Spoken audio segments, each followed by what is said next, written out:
I'm here at AWP with Jaded Ibis Press, and I'm here to interview Danielle Bainbridge about her new book. Dandelion, a memoir and essays. All right, and let's get to the questions, shall we? Okay. How do you handle writing scenes that are emotionally difficult or close to home? Do you find it cathartic or draining? So I find it challenging to revisit these kinds of scenes. So Dandelion is a memoir essay collection about mental health, about being diagnosed with bipolar depression. And so a lot of the scenes that I recount in the book are actually moments in my life that were particularly low or somewhat traumatic.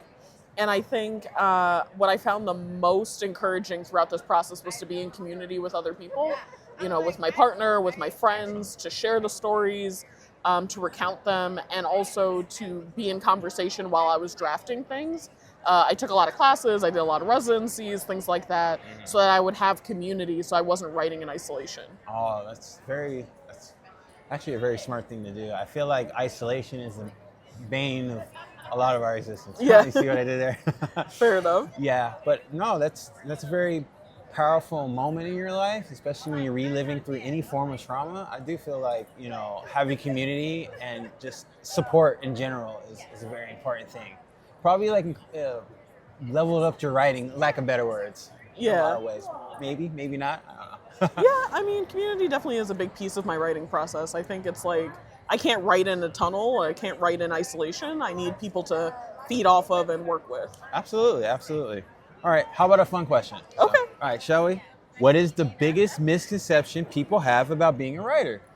I think the biggest misconception people have about being a writer is that it's all about inherent talent and it's not about hard work and putting, pen to paper every day. Yeah. I think when I was a younger writer, like when I was in college or in my teens, I used to think that, some people were just really talented and it came naturally, and then the rest of us just had to, accept that. Yeah. But as I've gone on and published work and done things, I realize that it's as much about the process as it is about the product.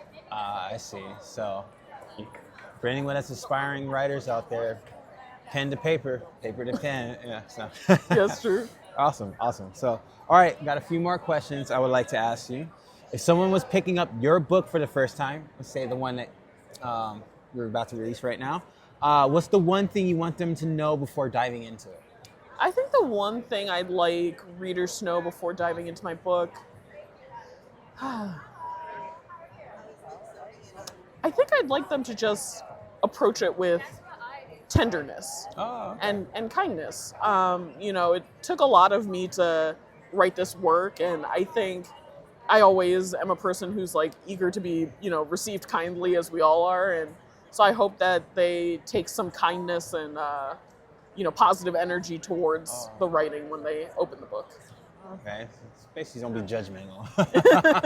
No, that's very true. I do feel like a lot of the times people do, even when I pick up a book, I do have expectations, especially when you read off titles. Obviously, don't judge a book off the cover or the title, but I think it's just inherent human nature to do that, especially when you have word associations to certain words and certain connotations behind the word, not necessarily knowing the content inside of it. So Yeah. it's very good advice. Yeah. Okay, let's ask two or three more questions now, unless you go on your merry little way. So let's do another one that's a little bit more, I guess, potent. Many writers have a rule they follow when crafting a story. Do you have any golden rule or personal philosophy that shapes your work? Oh, wow. I only have one personal philosophy that shapes my work, and it's about writing habits. I think that writing is a process as much as it is, whatever the outcome is. So when people ask me, how do I get stuff done? How do I approach my writing? I say it's butt in chair. I put my butt in the chair every day at my desk and hope something happens. Okay. And I know that that's not the most glamorous response, but it is the thing that gets stuff done. Most definitely. Being proactive, for sure. All right, let's ask another fun question. If you could collaborate with any writer, living or dead, who would it be, and what would you think you would create together? Or what would you like to create together? That's a good question. Perhaps it'd be Ashley C. Ford. I really loved her memoir, Somebody's Daughter. I thought it was really poignant, but also had a light touch. It wasn't over explaining, it wasn't heavy handed. And I think I would like to write essays together. Nice. That would probably be what I would be interested in. Awesome. All right, I have one last question for you. And, let's go with this one. What was the most challenging scene or chapter to write in the book, and how did you push through it? You don't necessarily have to say anything too much, but it's up to you.